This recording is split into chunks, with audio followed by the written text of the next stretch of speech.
டெல்லி சட்டப்பேரவை தேர்தல் குறித்து பாஜக மூத்த தலைவர் ஜே.பி. நட்டா ஆலோசனை நடத்தினார். டெல்லி சட்டசபை தேர்தலுக்கு இன்னும் சில மாதங்களே உள்ள நிலையில் அரசியல் கட்சியினர் தீவிர ஆலோசனையில் ஈடுபட்டு வருகின்றனர். அந்த வகையில் சட்டமன்ற தேர்தல் குறித்து பாஜக மூத்த தலைவர் ஜே.பி. நட்டாவின் இல்லத்தில் ஆலோசனை கூட்டம் நடைபெற்றது.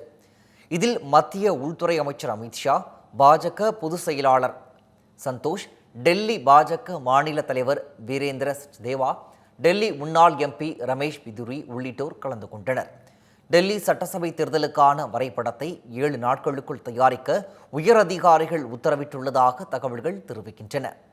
மத்திய அரசின் சிறப்பை மக்களிடம் கொண்டு செல்லவும் சட்டசபை தேர்தலில் வெற்றி பெறுவதற்கான வியூகம் வகுக்கவும் அறிவுறுத்தப்பட்டுள்ளது. தென்காசி மாவட்டம் ஆலங்குளத்தில் போதிய அரசு பேருந்துகள் இயக்கப்படாததால் மாணவர்கள் ஆபத்தான முறையில் படிக்கட்டில் தொங்கிக் கொண்டு பயணிக்கின்றனர்.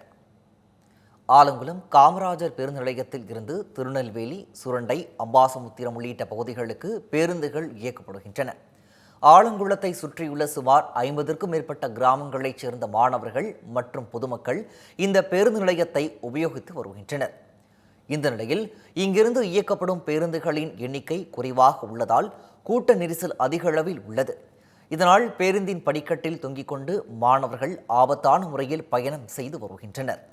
எனவே காலை மற்றும் மாலை வேளைகளில் அதிக அளவு பேருந்துகளை இயக்க வேண்டும் என அரசிற்கு அப்பகுதி மக்கள் கோரிக்கை விடுத்துள்ளனர்.